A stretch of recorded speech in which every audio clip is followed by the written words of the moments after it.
Assalamualaikum. Hai traders, welcome back to my channel. Kali ini saya akan bawakan sebuah cerita yang berjudul Jaran Goyang yang ditulis oleh Mbah Ngesot. Ahmad mematut diri di depan cermin, merapikan kemeja putihnya. Rambutnya disisir klimis. Ia semprotkan minyak wangi ke seluruh badannya. Senyumnya mengembang. Ia jilat jari telunjuknya lalu dioleskan pada kedua alis yang tebal.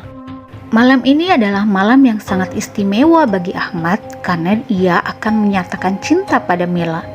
3 tahun sudah ia memendam rasa pada Mila. 3 tahun sudah ia membayangkan bisa hidup bahagia bersama Mila. Dan 3 tahun sudah Mila selalu menolak kalau diajak jalan berdua. Tapi entah setan apa yang merasuki Mila, malam ini wanita itu mau diajak makan malam bersama Ahmad. Kantor kurir adalah awal pertemuan Ahmad dengan Mila. Saat itu Ahmad bekerja sebagai staf konter, sedangkan Mila jauh lebih tinggi jabatannya dari Ahmad. Mila bekerja sebagai operation manager yang kebetulan menjadi atasan Ahmad. Sikap Mila yang selalu baik pada siapapun membuat Ahmad jatuh cinta setengah mati padanya. Awal pertama Ahmad berhasil mendekati Mila sangat konyol. Ia sengaja mengempeskan ban mobil Mila agar Ahmad bisa memberikan tumpangan padanya. Padahal ya, si Ahmad ini sebagai staf biasa hanya membawa motor bebek yang kalau digas, suara mesinnya seperti kakek yang batuk-batuk. Maklumlah, motor tua. Siasat Ahmad tidak berhasil begitu saja. Saat pertama ban mobil Mila ia kempeskan, Mila menolak tumpangan dari Ahmad. Ia lebih memilih naik ojek online. Tapi perjuangan tidak berakhir di situ. Besoknya dan besoknya lagi, sampai seminggu berturut-turut, Ahmad rajin kempeskan ban mobil Mila. Sampai akhirnya Mila mau naik tumpangan Ahmad. Mbak Mila, Ahmad membuka obrolan sambil fokus mengendari motornya. Iya, Mat. Mila sibuk dengan smartphone-nya. boleh nggak aku panggil Mila saja? Mila mengerutkan keningnya lalu kembali ke layar smartphone. Boleh, jawab Mila singkat. Boleh juga nggak aku follow sosial media kamu? Mila mematikan layar smartphone dan memandangi Ahmad dari belakang. Keningnya berkerut. Dalam hatinya ia bergumam, ini orang kenapa sih? Boleh, tapi fokus saja dulu bawa motornya. Nanti kalau nabrak, kita nggak bisa saling follow di media sosial. Semakin berbunga-bunga saja hati Ahmad. Siap Mila. Tapi tiba-tiba ia malah memberhentikan laju motor tuanya, mengeluarkan smartphone yang layarnya sudah retak seperti habis dibawa perang dunia II. Mila heran kenapa Ahmad berhenti. Ia mulai curiga kalau Ahmad akan merampoknya. Wah, atau jangan-jangan dia akan jadi korban pelecehan seksual.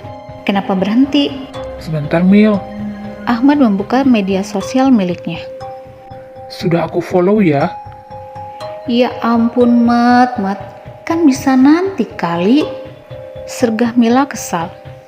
Untuk urusan rasa nggak bisa nanti-nanti Mil. Mila semakin heran dengan kelakuan si Ahmad. Kini ia bergumam lagi dalam hatinya. Kampret banget nih orang. Aduh, kalau tahu begini mendingan gue jalan kaki. Iya, udah aku follow ya. Mila menyodorkan smartphone-nya, jelas smartphone mewah yang harganya di atas 10 juta. Dari situlah awal kedekatan Ahmad dan Mila. Sebenarnya Mila tidak mendekat, tapi Ahmad yang ngotot mengejar-ngejar Mila. Sekali 2 kali Mila balas chat dari Ahmad, tapi semakin lama chat Ahmad hanya centang biru. Bahkan pernah hanya centang 1. Taunya dia diblokir Mila.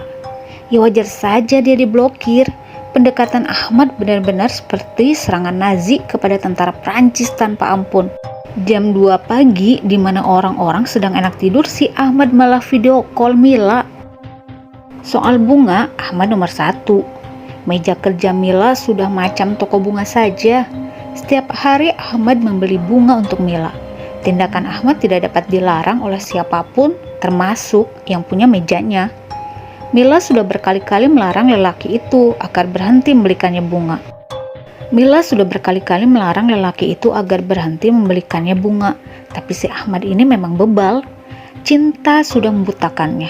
Ia ingin menjadi lelaki yang romantis, namun yang ada malah Mila tambah jijik padanya. Bukan hanya di kantor saja, Mila juga diteror di rumahnya. Sudah tidak terhitung berapa jumlah boneka dan bunga yang ia buang setiap harinya. Bahkan kalau malam minggu si Ahmad ini sengaja apel ke rumah Mila. Tidak tahu malu, tapi memang jatuh cinta bisa memusnahkan rasa malu. Setiap hari Ahmad mengajak Mila jalan bareng dan selalu ditolak. Makanya malam ini adalah malam yang paling bahagia buat Ahmad karena akhirnya Mila mau diajak jalan bareng.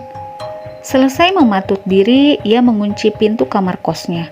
Kemudian menyalakan mesin motor butut miliknya. Seketika asap kental keluar dari knalpot motornya. Seperti seorang kakek yang terbatuk-batuk, motor itu berjalan perlahan meninggalkan asap yang memenuhi jalanan. Di restoran, Mila sudah lebih dulu datang. Ia duduk sambil memainkan smartphone ditemani segelas jus mangga. Mila memang sosok wanita yang cantik dan sedap dipandang. Tubuhnya langsing, rambutnya tergelai indah sebahu. Wajahnya oval bermata sipit. Ada lesung pipi di sebelah kanan, kulitnya putih dan tubuhnya selalu harum parfum mahal. Selang beberapa saat, Ahmad datang sambil melambaikan tangan. Mila. Dari pintu masuk restoran, ia memanggil nama Mila dengan sangat keras sehingga membuat para pengunjung melirik kepadanya. Mila menggelengkan kepala, semakin kesal saja dia. Maaf, aku telat. Kamu udah nunggu lama. Lumayan, jawab Mila singkat dan ketus. Seorang pelayan mendekati mereka sambil membawa buku menu. Ada yang dapat saya bantu, Pak? Tanya pelayan itu. Ahmad meraih buku menu dan langsung memesan sebuah stik dan jus lemon. Kamu mau pesan apa, Mil? Enggak, kamu aja, Mat. Aku udah. Setelah pelayan itu pergi, Mila mulai membuka obrolan. Jadi gini, Mat, aku mau nikah. Jadi please, jangan gangguin aku lagi ya. Ibarat kota Berlin yang dibom habis-habisan oleh tentara Uni Soviet, hati Ahmad hancur berantakan. Ahmad terdiam, tidak bisa menjawab apa-apa. Kedua matanya terbuka, tapi tatapannya mati. Dadanya sesak seperti baru saja ada duri yang ditelannya. Please banget ya, Mat. Aku hargai perjuangan kamu selama ini. Tapi kali ini aku minta kamu berhenti. Masih banyak wanita yang lebih baik dari aku. Dan aku yakin kamu orang yang baik. Pasti akan mendapatkan wanita baik juga. Aku cinta kamu, Mil. Aku tahu, tapi aku gak bisa. Jadi mulai detik ini jangan pernah ganggu aku lagi. Mila pamit begitu saja dari hadapan Ahmad yang tertunduk lesu. Sebuah stik dihidangkan di atas meja. Ahmad tidak memakannya. Selang beberapa menit setelah Mila pergi, Ahmad bangun dan berjalan ke kasir. Makanannya masih utuh. Berapa, Mbak? Semuanya jadi 700.000 rupiah. Ahmad tertunduk lagi. Uangnya tidak cukup. Aku ada uang 300.000. Boleh nggak aku ninggalin KTP dulu, nanti besok aku bayar? Kasir itu memanggil atasannya dan menjelaskan permasalahan Ahmad. Iya, Pak, tinggalin aja KTP-nya, kata seorang lelaki sambil tersenyum ramah.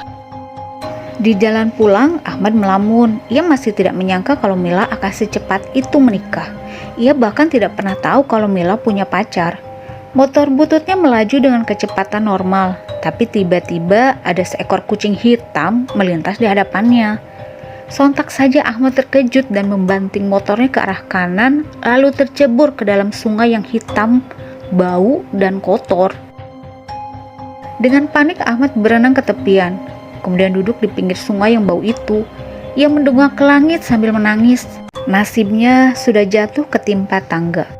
Ahmad kehilangan pekerjaannya. Ia dipecat lantaran tidak masuk kerja selama seminggu berturut-turut tanpa kabar. Ia mengurung diri di dalam kamar kosnya. Badannya semakin kurus. Garis tulang rusuknya terlihat jelas. Setiap malam ia begadang dan menangis sendiri di kamar mandi. Kamarnya berantakan. Foto-foto Mila masih menempel pada dinding kamarnya. Sprei kasur bergambarkan wajah Mila sudah tidak ia cuci selama berminggu-minggu. sehingga menimbulkan bau apek yang menjijikkan. Sarung bantal yang juga bergambar wajah Mila sudah penuh dengan garis-garis bekas ilernya. Kamarnya pengap, bau, dan remang.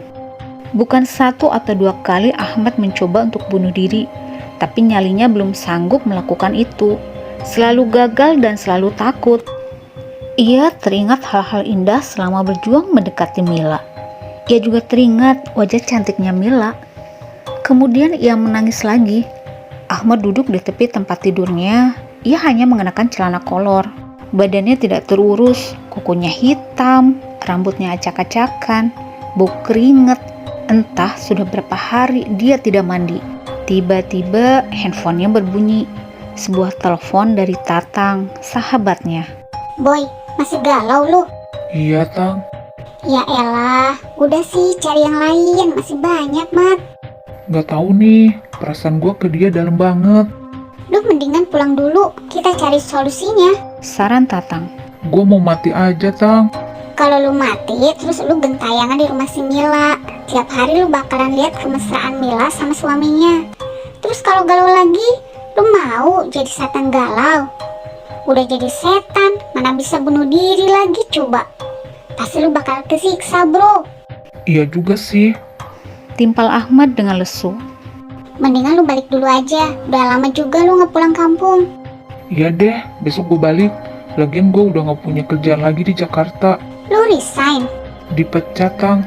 Kenapa? Gue bolos seminggu. Ya elah, bego banget sih lu. Pasti gara-gara galau lu ini. Iya. Besoknya Ahmad berkemas, mungkin saja dia tidak akan pernah datang lagi ke Jakarta. Ahmad harus menempuh perjalanan 5 jam menuju kampung halamannya. Secara tidak sengaja di dalam bus, ia bersebelahan dengan seorang lelaki paruh baya yang mengenakan jaket hitam.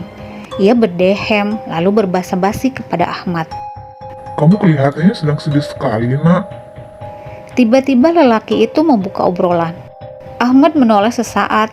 Ia tidak menjawab, hanya tersenyum tipis. Biasanya kalau anak muda sepertimu sedih kayak gini, ya pasti urusan cinta.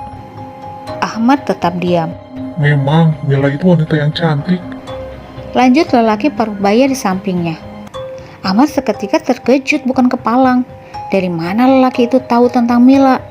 Bapak tahu Mila dari mana? Bus yang mereka tumpangi melintasi jalan rusak, sehingga bergoyang-goyang. Ahmad berpegangan ke kursi di depannya sambil terus menatap lelaki misterius di sampingnya. Begini, Abang punya pelet gitu, dan kalau kamu mau, silahkan datang ke kampung Situ Gede. Abah tinggal di sana. Ahmad mengerutkan keningnya. Panggil saja aku Abah Kuir. Abah Kuir memberhentikan laju bus. Dia sudah tiba di tujuannya. Aku turun di sini. Abah belum jawab. Dari mana Abah tahu tentang Mila? Bukan hanya sekedar tahu, tapi aku bisa membuatnya jatuh cinta kepadamu, Ahmad. Belum terjawab satu pertanyaan, kini Ahmad semakin dibuat kebingungan. Dari mana Abah Kuir tahu kalau namanya adalah Ahmad? Jadi gitu, Tang. Ahmad menceritakan pertemuannya dengan Abah Kuir. Sakti sekali Abah Kuir itu. Tatang berdecak kagum. Apa gue datengin dia saja ya? Coba saja, siapa tahu ada solusinya. Tatang mencomot pisang goreng dan memakannya. Pagi ini Ahmad berkunjung ke rumah Tatang. Mereka duduk di atas bangku rotan di beranda rumah Tatang. Antar gue ya? Kapan? Besok. Kalau Abah Kuir ngasih lu ilmu pelet, emang lu mau? Tanya Tatang. Ahmad bergeming. Apa boleh buat? Gue masih cinta sama Mila. Ahmad meraih segelas air dan meminumnya. Pokoknya Mila harus jadi milik gue. Keesokan harinya, berangkatlah mereka berdua ke kampung Situ Gede menggunakan mobil milik Tatang. Di perjalanan mereka sempat nyasar lantaran sulit menemukan lokasi kampung Situ Gede.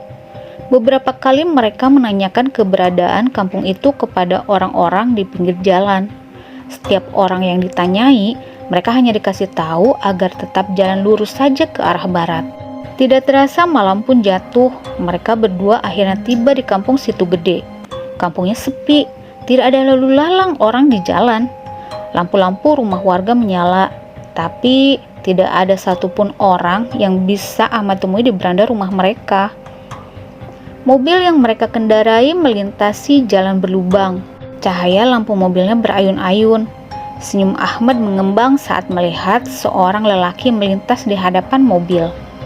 Segera Tatang menginjak rem. Pak, maaf mau tanya, rumahnya Abah Kuir di mana ya? Oh, Abah Kuir, itu di sana, kata lelaki kurus itu. Ia mengenakan kaos putih dengan sarung yang diselempangkan. Oke, terima kasih banyak Pak. Kata Ahmad. Mereka melihat sebuah rumah panggung yang disinari lampu 5 watt. Seekor anjing yang sedang tertidur pulas di kolong rumah terbangun mendengar kedatangan mereka. Seketika anjing itu menggonggong lantaran bertemu dengan orang asing. Ahmad dan Tatang keluar dari mobil mereka, kemudian berjalan kaki menuju rumah Abah Kuir. Permisi, Bah. Ahmad mengetuk pintu. Tanpa diduga-duga, yang membukakan pintu adalah seorang wanita muda yang mengenakan baju kebaya. Rambutnya dikonde, tubuhnya gemulai.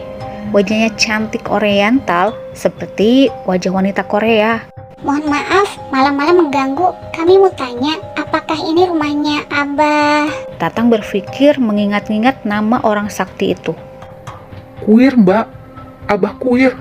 Potong Ahmad. Oh, Abah, sebentar ya, kata wanita cantik itu. Ia kemudian masuk ke dalam sebuah kamar. Kamar itu tidak ada daun pintunya, hanya ditutupi sebuah kain putih.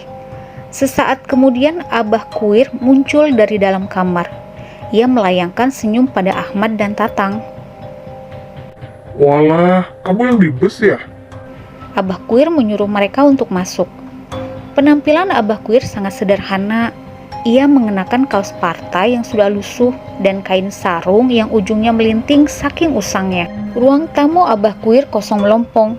Tidak ada perobotan apapun. Ahmad hanya melihat sebuah golok yang berukuran sekitar 1 meter dibungkus dengan kain putih terpajang pada dinding bilik. Abah Kuir menggelar tikar pandan, kemudian menyuguhkan seteko air putih.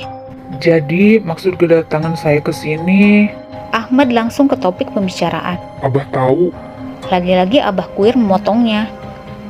Ahmad kembali terkejut. Teman kamu bisa tunggu di luar saja. Pinta Abah Kuir. Tatang kemudian bangkit dan berjalan keluar. Sebelum beranjak, ia sempat berbisik kepada Ahmad. Semangat bro! Bisiknya. Abah Kuir lalu membuka tirai pintunya. Ahmad melihat isi kamar Abah Kuir. Hanya ada sebuah meja kecil dengan tumpukan kembang 7 warna di atasnya. Abah Kuir duduk sila. Ia berkumam membaca mantra-mantra pemanggil jin. Sesaat kemudian, ia keluar dari kamarnya, menyerahkan secari kertas dan sebotol kecil air putih. Ini ajian jaran goyang. Kau harus bertapa di air terjun Panggilangan selama 4 hari tanpa makan dan minum. Selama bertapa, akan banyak jin yang mengganggumu. Kalau kau berhasil, maka Mila akan jatuh cinta padamu. Tapi, kalau kau gagal, kau akan jadi orang gila selamanya. Ahmad tertunduk antara mau dan tidak mau. Namun, cinta sudah membutakannya.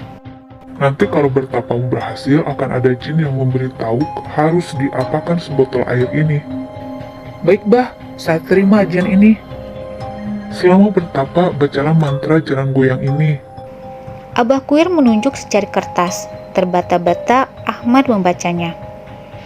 Akhirnya Ahmad menerima ajian jaran goyang itu. Setelah ia setuju, Ahmad langsung pamit. Gue dikasih pelet jaran goyang. Kata Ahmad di dalam mobil. Wih, mantap. Timpal Tatang. Oh ya, lu lihat nggak sih cewek cantik di rumah Abah Kuir yang ngebukain kita pintu? Ahmad mengerutkan dahinya. Iya anjir, kemana cewek itu ya? Tadi pas tirainya dibuka, gue gak lihat siapa-siapa di kamar Abah Kuir. Padahal jelas-jelas kita lihat cewek itu masuk ke dalam kamar. Serius lu, Mat? Iya. Anjir, merinding gue. Tatang mengusap pundaknya. Air terjun Panggilangan adalah sebuah tempat yang dianjurkan Abah Kuir untuk Ahmad bertapa ilmu jaran goyang. Lokasi air terjun Panggelangan sangat jauh terisolasi dari jangkauan manusia. Sebenarnya, dari segi wilayah, air terjun Panggelangan masih bagian dari kampung Situ Gede. Namun, karena jaraknya yang jauh, membuat warga kampung tidak mau mengunjungi air terjun itu. Terlebih banyak mitos yang beredar kalau air terjun Panggelangan sangat angker.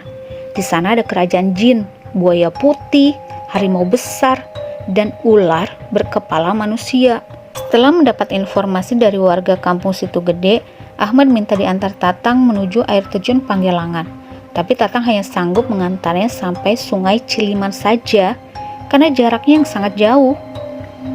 Sudah beberapa kali Tatang memujuk temannya agar membatalkan niatnya untuk bertapa di air terjun karena hal itu sangat berbahaya. Namun, Ahmad tetap bersikeras untuk bertapa demi Mila.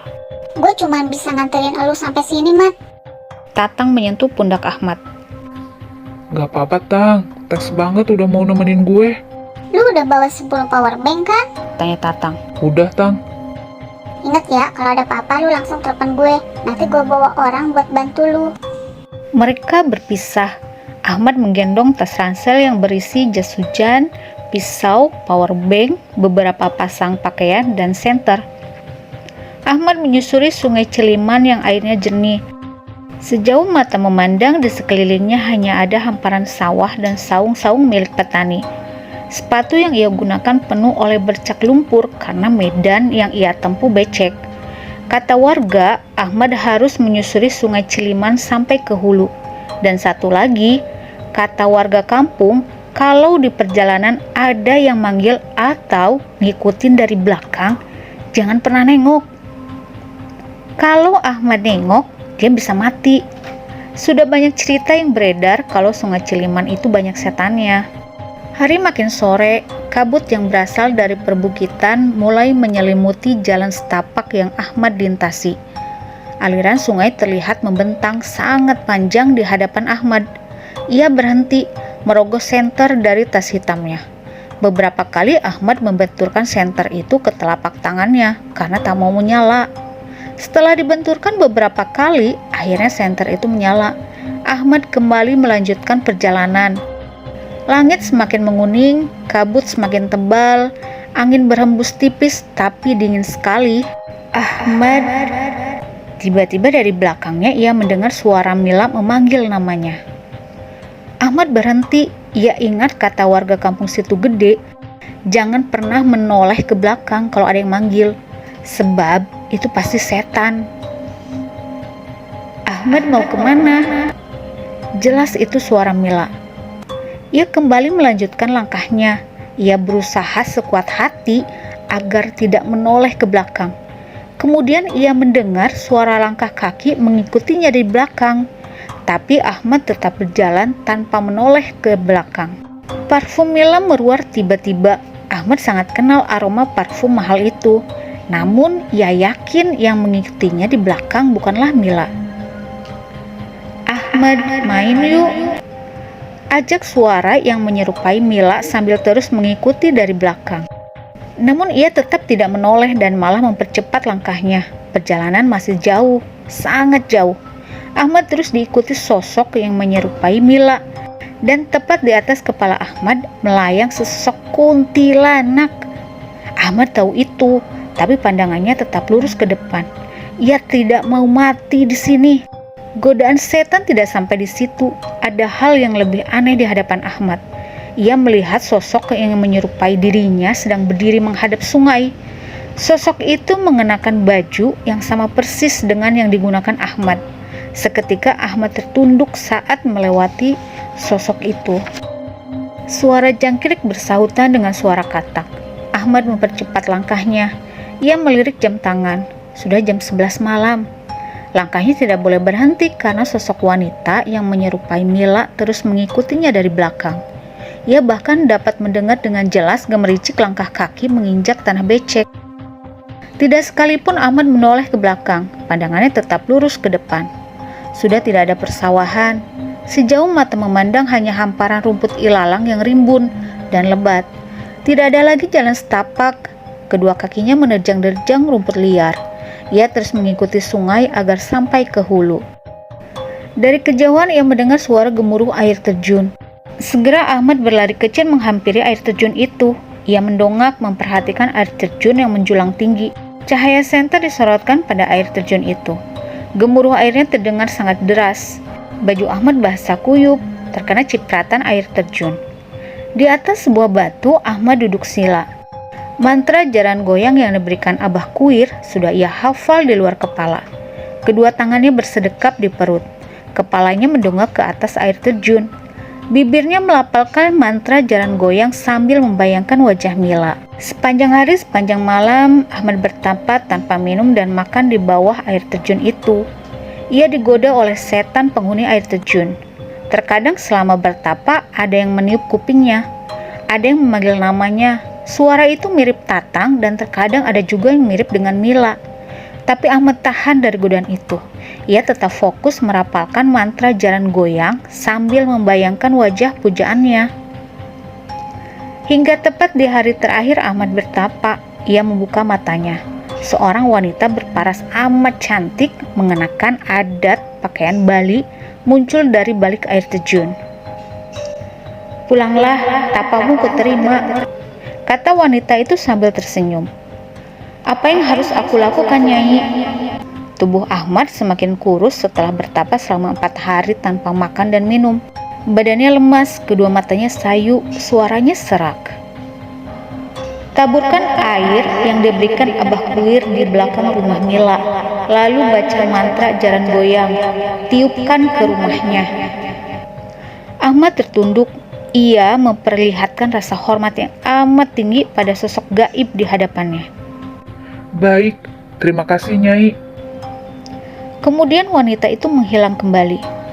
Pertapaannya sudah selesai. Sekarang Ahmad sangat lapar dan haus. Bergegas ia lompat dari atas batu, menceburkan diri ke dalam air. Ia minum air itu sepuasnya. Saat menyelam, ia melihat sekelompok ikan mas yang sedang berenang santai di dekat bebatuan. Dengan mudah saja Ahmad dapat menangkap ikan itu, lalu memakannya mentah-mentah. Malam itu, Mila duduk di tepi tempat tidurnya. Ia sedang memilih-milih gaun untuk pernikahan yang akan digelar sebentar lagi. Buku katalog gaun pernikahan ia amati lembar demi lembar. Sesekali bibirnya yang tipis tersenyum, kagum melihat gaun yang mewah dan indah. Beberapa saat kemudian, smartphone-nya berbunyi. Ternyata dari Agus, calon suaminya. "Iya sayang," sapa Mila. Gimana, udah ketemu gaun yang kamu suka? "Belum, aku bingung milihnya, semuanya bagus banget," Kamu emang sukanya warna apa? tanya Agus. Mila kembali membuka lembaran katalog gaun. "Biru sih," jawab Mila. Itu bagus juga, cocok sama kamu. Mila sedang membuka lembaran katalog, sontak saja punggungnya seperti ada yang menendang dari belakang. Tubuhnya terpental ke lantai. Ia tidak bisa berteriak saking sesaknya. Hantaman dari punggungnya sangat terasa sampai ke dada. Ia tidak tahu apa yang terjadi kepadanya. Ingin ia berteriak meminta tolong, tapi lidahnya keluh, tidak sepatah kata pun dapat ia ucapkan. Sementara itu di belakang rumah Mila, Ahmad sudah menaburkan air pemberian Abah Kuir. Bibirnya bergetar melafalkan mantra jaran goyang. "Turu ing meneng, ayo turu lan aja siaga nganti sampean tresna karo aku. Iblis nderek sampean lan jaga atimu kanggo aku. Iki ilmuku si jaran goyang." Ahmad meniupkannya ke arah rumah Mila. Seketika Mila berteriak kesakitan, matanya melotot ke atas, kedua tangannya memegangi leher seolah sedang tercekik sesuatu. Kakinya bergerak-gerak tidak karuan. Suara Agus di handphone terdengar panik. Saat kedua orang tua yang menghampiri Mila dengan panik, wanita cantik itu sudah pingsan. Tubuhnya lunglai seperti habis disiksa. Semenjak kejadian aneh beberapa hari lalu, sikap Mila berubah. Ia menjadi sangat pendiam, sering melamun sendiri, dan jarang mau makan. Kedua orang tuanya sudah membawa Mila ke dokter. Tapi setelah diperiksa Mila dalam keadaan baik-baik saja. Dokter hanya memberinya vitamin penambah nafsu makan. Kepada ibunya Mila bercerita kalau ia pernah bermimpi didatangi perempuan cantik berpakaian adat Bali. Mila dibawa oleh perempuan itu ke sebuah air terjun yang sangat tinggi. Kemudian disuguhkan berbagai macam makanan enak. Wanita itu sangat ramah dan murah senyum.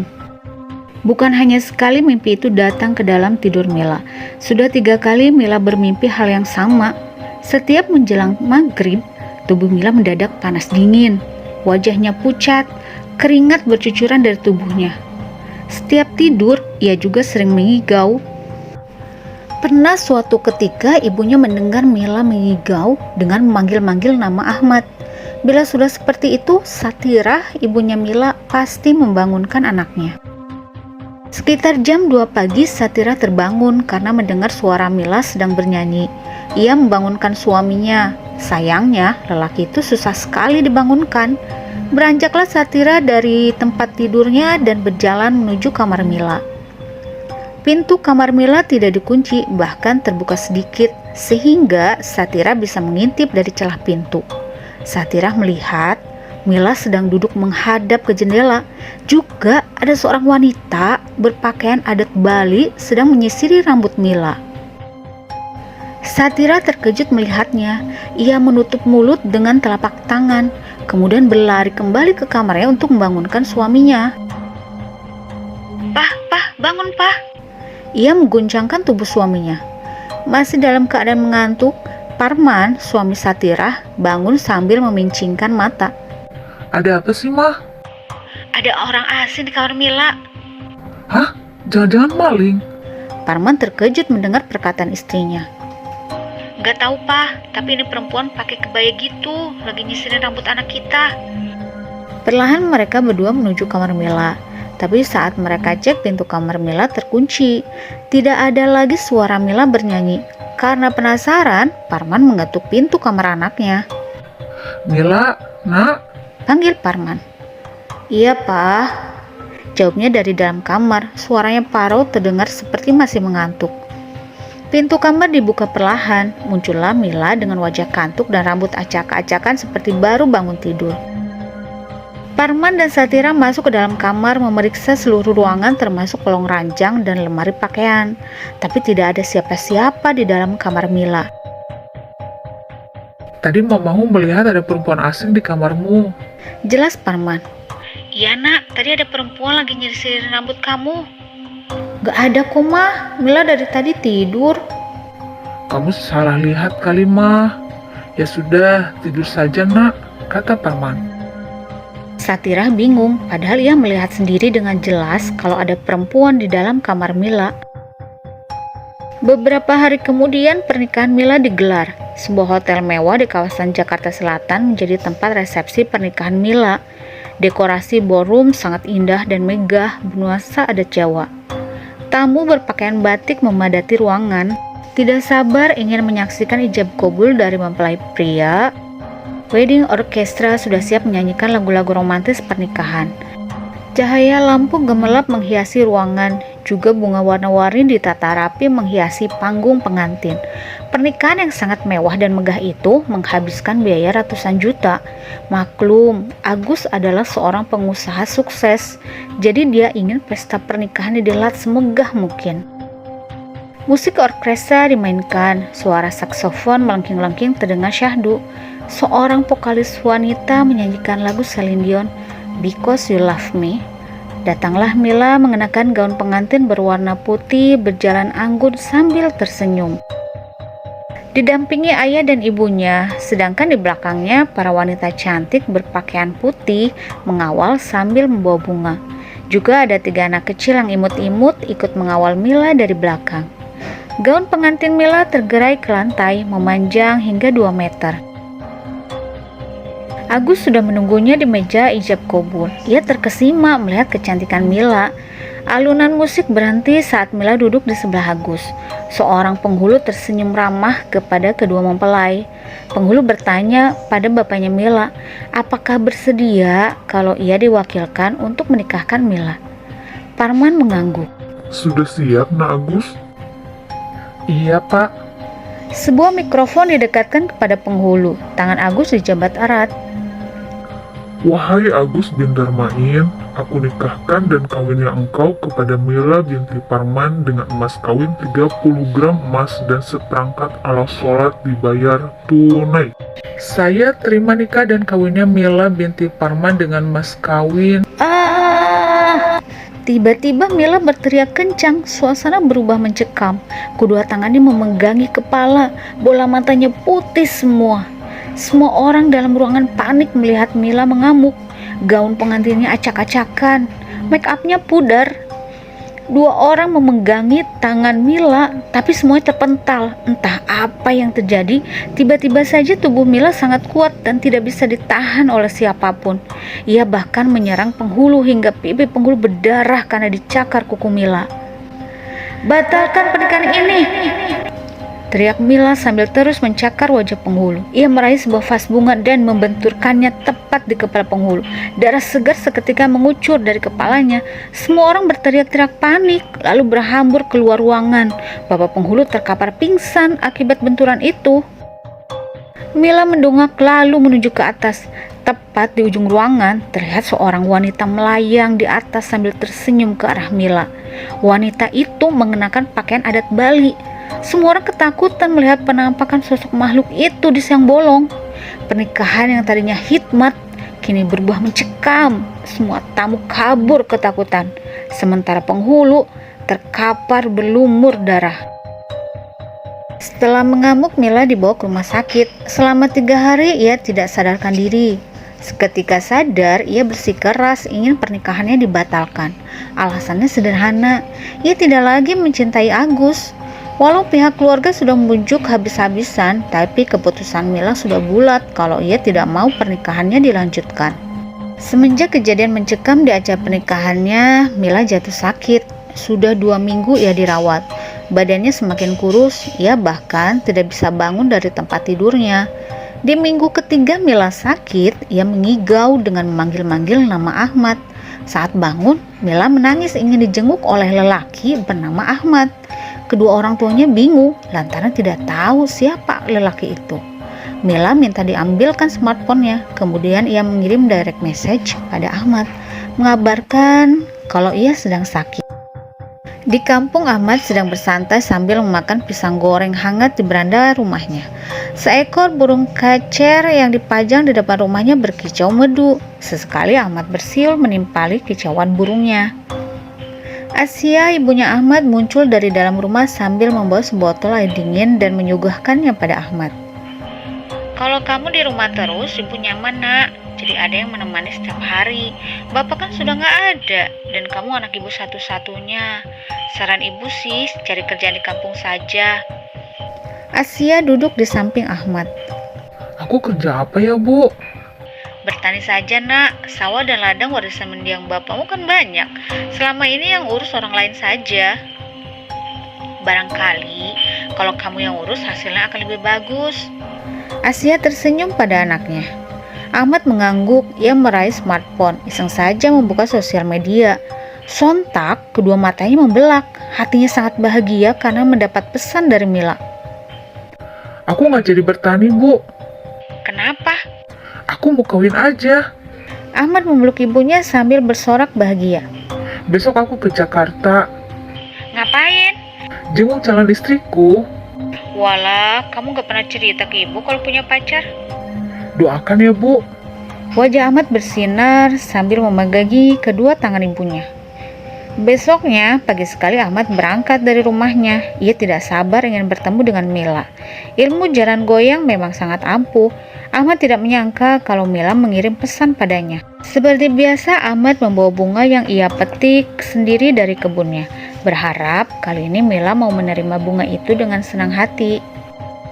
Sesampainya di rumah sakit, Mila sangat bahagia melihat kedatangan Ahmad. Seperti anak kecil yang baru dibelikan mainan kesayangan. Bunga yang dibawa Ahmad diterima dengan baik oleh Mila. Bahkan bunga itu tidak lepas dari pelukannya. Tatapan Mila pada Ahmad sekarang berubah menjadi tatapan kasmaran. Ahmad gugup dibuatnya. Mila tidak mau ditinggal. Ia meminta Ahmad menemaninya sampai sembuh. Lebih gila lagi, tiba-tiba Mila melontarkan perkataan yang mengejutkan. Kalau aku sudah sembuh, nikahin aku ya. Bapak dan Ibu Mila terkejut. Parman curiga kalau anaknya kena pelet, maka ia meminta Ahmad untuk bicara empat mata di luar. Bajingan, kau apakan anakku, hah? Parman menggenggam kerah baju Ahmad. Tidak aku apa-apakan, Pak. Halah mustahil, pasti kau pelet. Kau tahu pernikahannya batal dan tiba-tiba dia mengajak kamu nikah. Itu pasti kau pelet. Sumpah, aku bahkan nggak tahu apa itu pelet, Pak. Aku hanya teman kerjanya Mila. Tiba-tiba istrinya memanggil. Semua orang di ruangan itu terheran-heran melihat tingkah Mila. Ia memeluk bunga pemberian Ahmad sambil bernyanyi tidak karuan. Sesekali tertawa seperti orang gila. Mila akhirnya sembuh. Tekadnya sudah bulat, ia ingin menikah dengan Ahmad. Tidak masalah walau tidak dibuatkan pesta yang megah. Yang penting sesegera mungkin ia harus menikah dengan lelaki yang ia cintai itu. Kedua orang tuanya sudah membujuk Mila agar memikirkan matang-matang keputusannya. Lantaran Ahmad adalah seorang pengangguran. Bagaimana lelaki itu menafkahi Mila? Biar aku yang kerja, Pak, kata Mila. Mana ada kayak gitu, perempuan kerja, terus suami di rumah. Iya nak, mama gak mau di kemudian hari kamu menyesal. Mila gak akan pernah nyesal nikah sama Ahmad. Mila sayang sama dia. Nada bicara Mila meninggi. Kemudian dengan perasaan kesal, ia keluar kamar sambil membanting daun pintu. Air mata ibunya menetes, sedih melihat perubahan sikap anaknya yang kasar. Seminggu kemudian Ahmad diundang ke rumah Mila. Ia membawa serta ibunya dari kampung. Uang cash 30 juta hasil menjual tanah disiapkan Ahmad untuk modal menikah. Ahmad dan ibunya terkesima melihat kemegahan rumah Mila.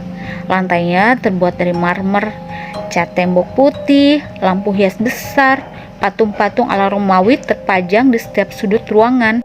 Anak tangga menjulur indah menjadi tanda kalau rumah Mila itu bertingkat.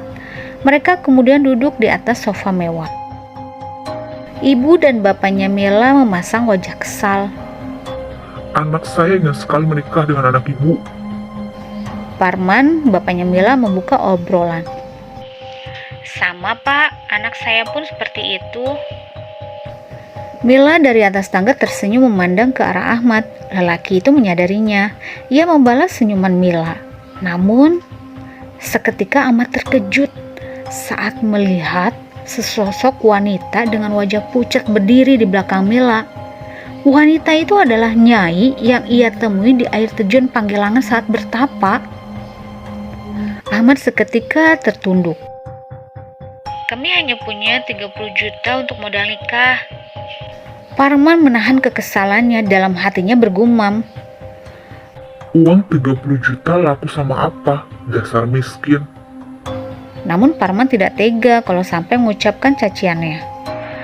Sebenarnya uang 30 juta tidak cukup, Bu, kalau untuk menikah di kota. Sergah ibunya Mila. Cukup kok. Tiba-tiba Mila yang berdiri di atas tangga memotong obrolan. Kita nikah di rumahku saja, gak usah mengundang orang lain juga gak jadi masalah. Asal sah saja, asal kita bersama. Kau pasti pelet anakku. Parman menunjuk Ahmad. Pak, jangan sembarangan ya kalau ngomong. Asia tidak terima anaknya dituduh macam-macam. Sudah Bu. Ahmad menahan ibunya yang naik pitam. Pokoknya aku mau menikah dengan Ahmad, titik, sergah Mila. Saat mereka sedang berdebat, tiba-tiba saja seekor kucing hitam muncul dari atas anak tangga. Kedua orang tua Mila heran sebab di rumah itu mereka tidak pernah memelihara kucing. Kucingku Blacky, sini Blacky ke ibu. Mila menggendong kucing hitam itu sambil mengelus-elus bulunya. Sejak kapan kamu bawa kucing itu ke rumah ini, Mila? Tanya Parman. Mila tidak menjawab, ia malah menimang-nimang kucing dalam pelukannya dengan penuh kasih sayang. Blacky lapar. Lapar sayang? Yuk, makan yuk. Mila beranjak ke dapur sambil menggendong kucingnya. Kedua orang tuanya menggeleng kepala. Mereka lelah dengan sikap Mila yang semakin hari semakin aneh. Tidak ada pesta meriah. Pernikahan Mila digelar di dalam rumah secara tertutup. Hanya ada penghulu, kedua mempelai, orang tua mempelai, dan beberapa orang saksi. Setelah ijab kabul selesai, Mila minta pisah rumah dengan orang tuanya. Ia minta kunci villa yang ada di Bogor. Awalnya kedua orang tua Mila tidak setuju, tapi Mila tetap keras kepala ingin pisah rumah. Ia ingin hidup bebas bersama suaminya. Setelah memohon berkali-kali, akhirnya Parman memberikan kunci villa itu.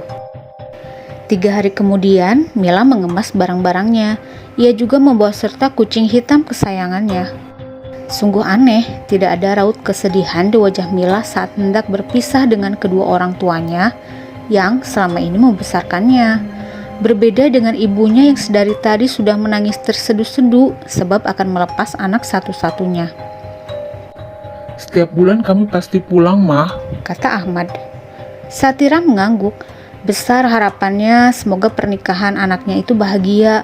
Untuk jaga-jaga, Satira memberikan sebuah ATM yang berisi 20 juta rupiah supaya anaknya tidak sengsara di bawah Ahmad.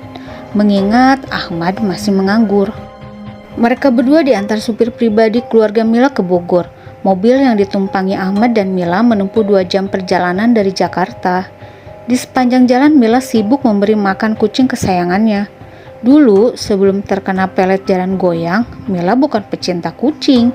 Ia bahkan jijik kalau melihat kucing. Dan sekarang entah dari mana kucing hitam didapatkannya, Mila malah menjadi penggemar kucing. Tepat samping Mila, Ahmad memandangi istrinya itu. Ia tidak mengira kalau jalan goyang sangat ampuh membuat Mila jatuh cinta setengah mati padanya. Dulu ia hanya bisa berandai-andai menjadi suami Mila. Namun, sekarang mimpinya menjadi nyata. Perempuan yang sangat ia cintai sudah menjadi istri sahnya. Ibarat bidadari yang diberikan Tuhan untuknya, Mila adalah segalanya bagi Ahmad. Mereka akhirnya tiba di sebuah villa. Tampak dari depan, villa itu sangat terurus sebab Parman membayar orang untuk merawat villa tersebut. Banyak pohon pinus mengelilingi di sekitarnya, menjadikannya sejuk dan sedap dipandang. Ada 2 tiang penyangga utama di bagian depan villa. Dindingnya dicat warna krem berpadu dengan warna putih yang terlihat elegan. Di depan halaman tumbuh rumput hias yang membentuk taman kecil. Juga ada sebuah patung anak kecil berpakaian Romawi terpajang di tengah halaman. Ahmad membuka pintu. Seketika ia terkesima dengan apa yang dilihatnya. Perabotannya lengkap, ada sofa, lemari, televisi, tempat tidur mewah. Pokoknya sangat lengkap. Ahmad merasa beruntung mengamalkan ilmu jalan goyang. Yang semula nasibnya buruk, sekarang ia merasa menjadi lelaki paling beruntung di dunia. Kejadian janggal mulai muncul saat malam tiba. Sebagai pengantin baru, malam pertama adalah malam yang paling berkesan bagi Ahmad. Sebelum melangsungkan malam pertama, ia mandi terlebih dahulu agar wangi, sedangkan Mila masih sibuk bermain dengan kucing hitamnya di dapur. Sesekali Mila menciumi mulut kucing itu. Selesai mandi, Ahmad beranjak ke kamar. Di sana sudah ada Mila duduk di tepi tempat tidur. Ahmad tersenyum mengelus rambut Mila lalu mencium pipinya. Malam pertama berlangsung dengan baik. Ia tidak kecewa dengan keperkasaannya. Sekitar 1 jam kemudian Ahmad keluar dari kamarnya untuk mandi besar. Sementara Mila masih terkapar di atas tempat tidur. Saat hendak masuk ke dalam kamar mandi, ia mendapat suara Mila sedang bermain dengan seekor kucing di dapur. Segera Ahmad menghampirinya. "Hai sayang, kucing kita lucu ya?" kata Mila sambil tersenyum pada Ahmad. Ahmad menjatuhkan handuknya.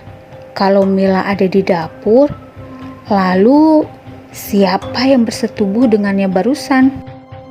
Ahmad tidak mau memperpanjang keanehan yang ia alami kemarin sebab tidak mau membuat istrinya takut.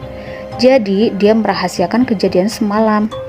Kali ini dia mencoba untuk lebih hati-hati, selalu memastikan kalau yang sedang bersamanya adalah benar-benar Mila, bukan setan. Dari pagi Mila sibuk memasak sayur, goreng tempe, dan semur daging sapi. Ahmad mendekati Mila lalu memeluknya dari belakang sambil mengecup pipi kanannya. Sesaat kemudian terdengar seseorang mengetuk pintu. Tuh, ada tamu, ujar Mila. Bergegas Ahmad membukakan pintu. Terlihat seorang lelaki parubaya mengenakan kaos coklat dan celana panjang hitam berdiri di hadapannya. Maaf mas, nama saya Pak Budi. Saya yang suka jagain villa ini. Mau kasih tahu aja kalau ada kerusakan atau atap bocor, mas bisa hubungi saya ya. Ujarnya.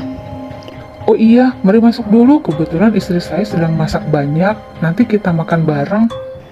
Pak Budi dengan senang hati menerima tawaran Ahmad. Ia dipersilahkan duduk di atas sofa. Segelas air putih disuguhkan. Nama saya Ahmad, Pak. Saya tinggal sama istri di sini. Kami baru 1 malam di villa ini.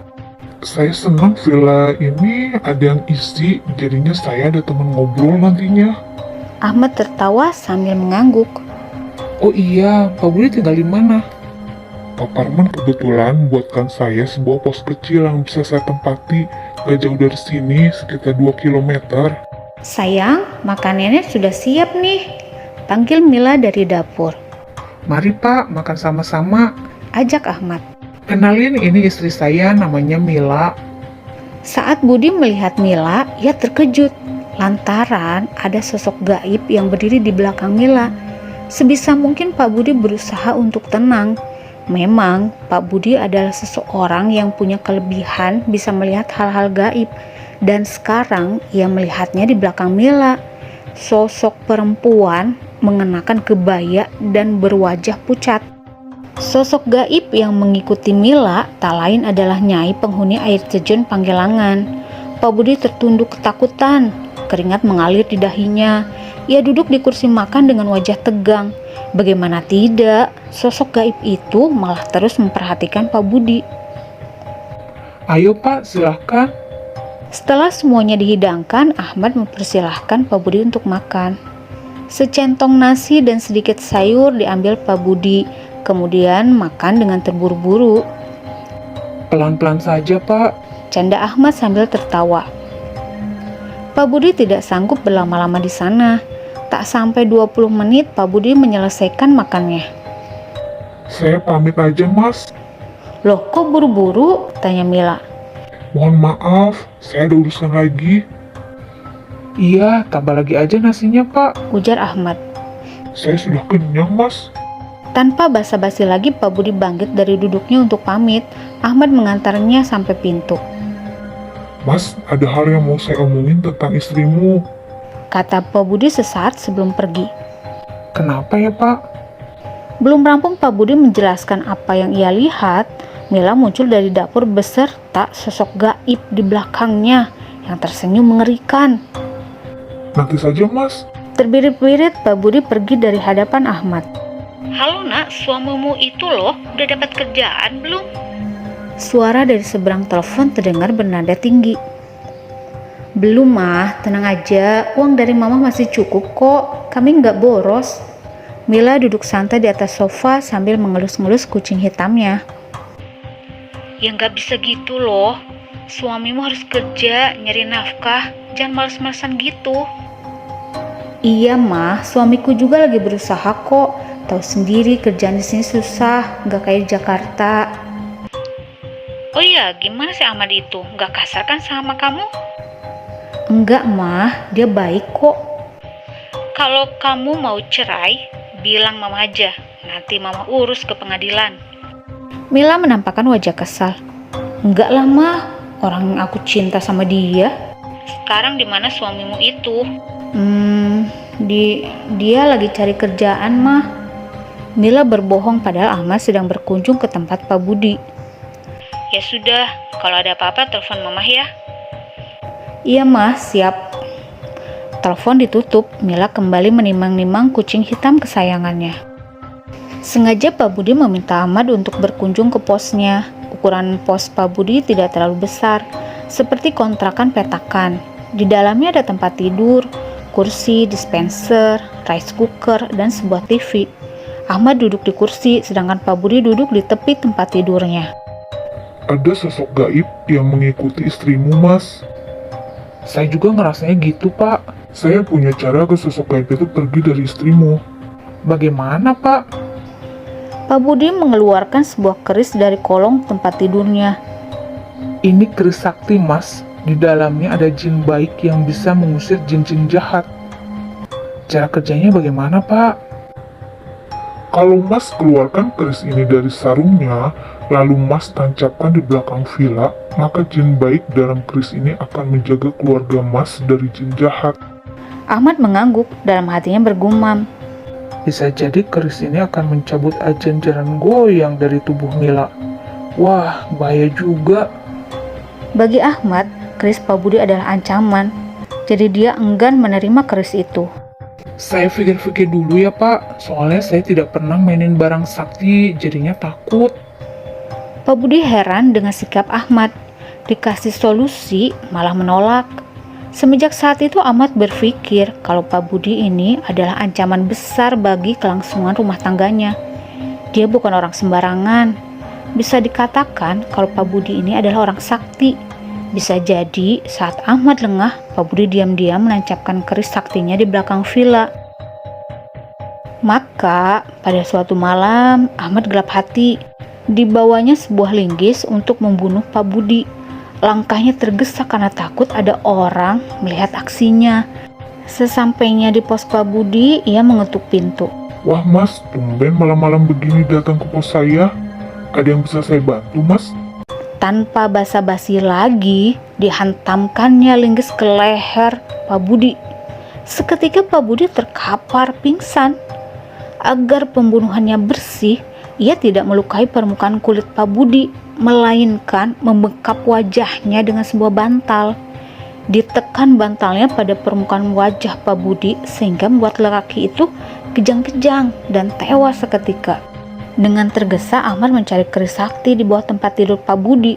Setelah berhasil menemukannya, Ahmad selipkan di kantong celananya. Yang dilakukan Ahmad berikutnya adalah melenyapkan jasadnya agar tak ada seorang pun yang tahu kalau Pak Budi dibunuh. Sebuah lubang sudah disiapkan Ahmad untuk mengubur jasad. Lubang yang ia gali tidak jauh dari vilanya. Setelah selesai mengubur jasad, Ahmad berusaha meratakan permukaan tanahnya kemudian melapisinya dengan rerumputan. Lokasi lubang yang Ahmad gali juga jarang sekali dikunjungi orang. Dalam sebulan, Ahmad yakin rumput-rumput itu akan tumbuh subur menimbun jasad Pak Budi. Setelah semuanya dikerjakan dengan apik, Ahmad merasa lega. Sekarang tidak ada lagi ancaman bagi keberlangsungan rumah tangganya bersama Mila. Perihal keris sakti, Ahmad akan menjaganya agar tidak ada seorang pun yang bisa menggunakan keris itu. Sepulangnya dari mengubur jasad Pak Budi, dari luar rumah, tepatnya dari pantulan tirai jendela, Ahmad melihat Mila sedang bercumbu dengan seorang lelaki yang tidak dikenalnya. Mereka berdua terlihat sangat mesra. Dengan amarah yang berapi-api, Ahmad menendang pintu yang kebetulan tidak dikunci. Namun, tidak ada siapa-siapa di ruang tamu. Mila juga sedang tidur dengan pulas di atas tempat tidur. Semenjak saat itu, kejadian demi kejadian aneh mulai menghantui Ahmad. Seperti ada yang mengikuti Mila dan Ahmad yakin makhluk gaib itu lebih dari satu. Mila juga semakin hari tingkahnya semakin aneh, seperti ada yang mengendalikannya. Akhir-akhir ini Mila selalu sibuk dengan kucing hitamnya. Bahkan perlakuan Mila kepada kucingnya bukan lagi seperti majikan dan hewan peliharaan, namun terlihat seperti sepasang kekasih. Selalu dicumbu berlebihan, digendong kemana-mana. Sekalipun ke kamar mandi, Mila pasti membawa serta kucingnya. Kamu kenapa sih ngurusin kucing melulu? Ahmad tiba-tiba naik pitam. Ia marah karena tidak ada makanan di dapur. Mila tidak masak, seharian hanya main dengan kucing hitamnya. Sayang, wah. Mila tidak memedulikan kemarahan Ahmad. Masih selonjoran santai di atas sofa sambil memeluk kucing hitamnya. Mila, kamu dengar tidak? Tetap tidak ada respon. Jengkel, Ahmad menarik paksa kucing hitam dari pelukan Mila, lalu membantingnya ke dinding. Panik, kucing hitam berlari ke dapur. Kamu kenapa sih? Gak bisa banget lihat orang bahagia. Mila melawan, ia berdiri di hadapan Ahmad. Aku suami kamu ya Mila. Dari kemarin aku perhatikan kamu main kucing terus. Kamu sampai lupa masak. Mana kucingnya? Aku bunuh sekalian. Jangan sayang, kumohon jangan. Aku sayang banget sama kucing itu. Mila menangis sambil memegangi lengan tangan Ahmad. Baru pertama kali Ahmad melihat istrinya menangis. Luluh juga hatinya, ia tidak tega. Segera Ahmad meminta maaf sambil mengecup kening istrinya yang masih menangis terseduh-seduh. Yang terjadi di hari selanjutnya sangat di luar nalar Ahmad. Tengah malam ia terbangun karena mendengar suara erangan di dapur, seperti sedang bersetubuh. Pelan-pelan Ahmad mengintipnya. Sesosok makhluk gaib berbulu hitam dengan ekor panjang menjulur ke lantai, sedang menyetubuhi istrinya. Ternyata kucing hitam yang selama ini menemani Mila ada jelmaan jin jahat. Yang tidak lain adalah anak buahnya Nyai penghuni air terjun Panggilangan. Dengan amarah yang meletup-letup, Ahmad mengambil keris sakti yang ia sembunyikan di lemari, kemudian menghantamkannya ke tubuh makhluk gaib itu. Seketika makhluk gaib tersebut hilang. Mila terkapar tak berdaya di atas lantai. Hari demi hari berlalu. Mila semakin aneh, apalagi semenjak kucing hitam kesayangannya hilang. Dia seperti orang gila, sudah tidak mau urus suami, tidak pernah masak lagi. Jangankan masak, rumah saja kalau bukan Ahmad yang bersih-bersih, maka sudah terbengkalai. Makin hari Ahmad makin khawatir melihat keadaan Mila. Ia tidak bisa lagi diajak bicara, menjadi pendiam dan terkadang marah-marah sendiri. Kadang tertawa sendiri. Ia sering manggil-manggil kucing hitamnya yang hilang entah kemana. Ahmad pernah bermimpi didatangi sesosok jin penghuni keris. Jin itu mengatakan kalau nyawa Mila dalam bahaya. Ilmu jaran goyang harus segera dicabut dari dalam tubuh Mila. Setelah memantapkan niat, Ahmad akhirnya menancapkan keris di belakang villa. Seketika saja, jerit terdengar dari kamar. Mila terlihat kesakitan sebab ilmu jaran goyang akan keluar dari dalam tubuhnya. Ahmad berdiri di mulut pintu kamar, memperhatikan Mila yang sedang menjerit-jerit kesakitan. Andai setelah jaran goyang dicabut, kemudian Mila tak lagi mencintainya, ia sudah siap. Sudah tidak tahan Ahmad melihat penderitaan Mila selama ini. Ada rasa sesal dalam hatinya, tapi semua sudah terlanjur terjadi. Yang harus diketahui dari ilmu pelet adalah soal tumbal. Bila seseorang menggunakan ilmu pelet, itu artinya dia melakukan perjanjian dengan setan. Jaran goyang tidak cukup ditukar dengan hanya bertapa. Ilmu jaran goyang adalah milik setan dan pasti meminta imbalan nyawa. Sialnya, hal itulah yang tidak disampaikan Abah Kuir pada Ahmad.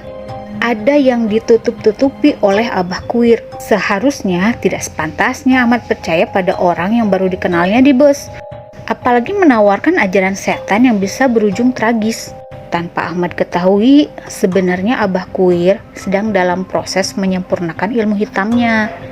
Guru besarnya adalah setan yang tinggal di Gunung Kawi, sebuah gunung tempat pesugihan dan ilmu kebatinan. Syarat terakhir yang harus Abah Kuir lakukan adalah mencari murid yang ingin mempelajari ilmu jaran goyang. Karena ilmu jaran goyang ini nantinya akan memakan tumbal untuk persembahan gurunya Abah Kuir. Untung saja ia bertemu Ahmad, orang yang tidak tahu apa-apa tentang jaran goyang, sehingga Abah Kuir bisa memanfaatkannya. Dari dalam kamar yang gelap, Abah Kuir sedang berdiri dengan satu kaki. Kaki kanannya diangkat dan telapak kakinya ditempelkan ke paha kiri. Kedua tangannya bersedekap di perut, matanya terpejam. Badannya telanjang hanya mengenakan celana pendek hitam. Bibirnya bergetar hebat. Ia tengah merasakan kalau ilmu hitam miliknya sudah sempurna. Abah Kuir senang saat mendengar bisikan jin memberitahunya kalau ruh Mila sudah dibawa ke Gunung Kawi.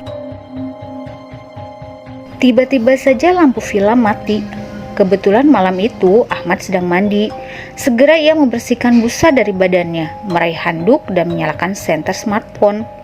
Sudah hampir 1 bulan Ahmad tinggal di villa milik keluarga Mila. Baru kali ini kejadian mati lampu. Sayang, Berjalan Ahmad dengan perlahan menuju kamar. Mila, Pintu kamar tidak dikunci sehingga Ahmad dapat dengan mudah membukanya. Engsel pintu mengeluarkan suara ngilu. Ahmad sempat menutup telinga kirinya. Ia selalu lupa untuk meminyaki engsel pintu. Tepat di depan lemari pakaian, Mila sedang berdiri membelakangi Ahmad. Ia tertunduk, cahaya senter smartphone menyinari punggung Mila. Sayang, Ahmad tegang. Mila sama sekali tidak menjawab, masih mematung membelakangi Ahmad. Saat Ahmad sentuh pundaknya, tiba-tiba saja pakaian Mila berjatuhan. Badannya hilang seketika. Rupanya kekuatan keris sakti tidak bisa mengalahkan kesaktian jaran goyang. Ilmu hitam itu tetap meminta tumbal. Memang sudah semestinya, barang siapa yang meminta bantuan setan, maka akan terjerumus pada kesesatan dan penyesalan. Dan sekarang, jasad wanita pujaan Ahmad hilang seketika. Ia kebingungan, dicabut saja keris di belakang vilanya, lalu memukul-mukulkan keris sakti ke dinding kamar, berharap Mila bisa kembali lagi. Tapi semuanya nihil. Mila hilang di gondol makhluk gaib. Sekarang tinggal Ahmad yang menangis di atas tempat tidur. Ia tidak menyangka, ternyata mencintai seseorang dengan amat kuat dapat membunuh akal sehat. Menyesal sekali Ahmad menggunakan jaran goyang. Ya, Abah Kuir, Ahmad harus menemui lelaki tua yang mengajari jaran goyang. Pikir Ahmad, dialah satu-satunya lelaki yang bisa memberikannya petunjuk. Ahmad berani melakukan apapun demi menyelamatkan Mila.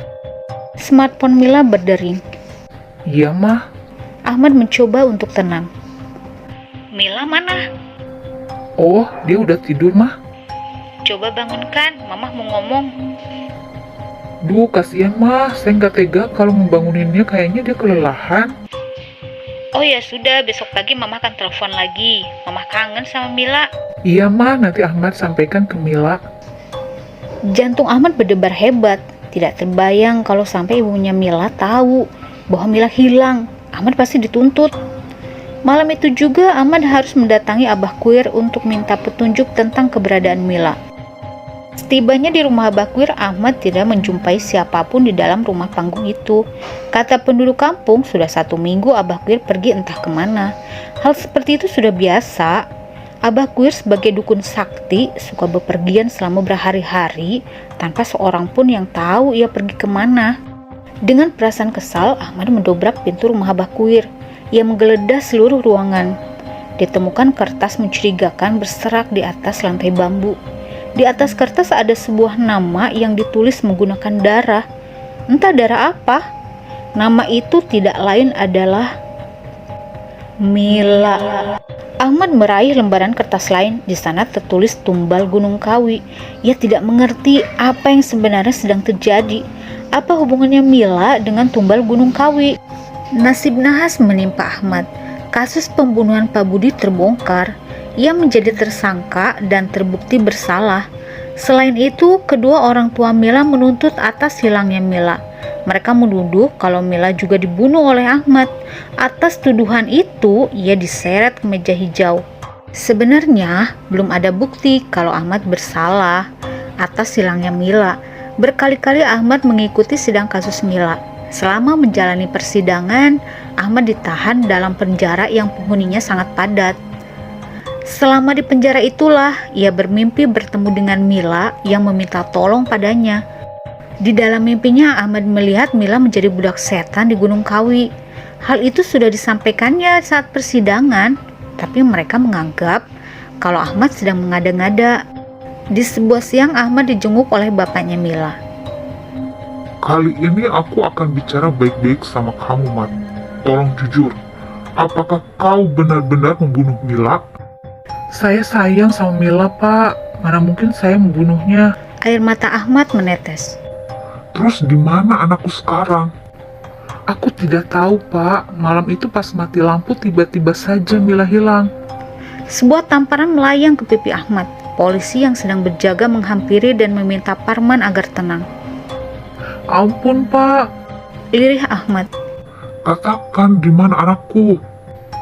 Saya yakin Mila ada di Gunung Kawi. Saya ngaku sajalah, Pak. Dulu saya menggunakan pelajaran goyang agar Mila mau sama saya. Bajingan! Tidak tahan lagi, Parman mendengar pengakuan Ahmad. Sebuah tinju mendarat di pipi kanan Ahmad. Ia terjungkal dari kursinya. 3 polisi yang sedang bertugas di ruang jenguk panik melihat kejadian barusan. Mereka langsung mengamankan Ahmad ke dalam selnya. Beberapa bulan kemudian kasus Mila ditutup. Tidak ada bukti yang kuat kalau Ahmad melakukan pembunuhan terhadap Mila, tapi ia tetap dijatuhi hukuman penjara untuk kasus pembunuhan Pak Budi.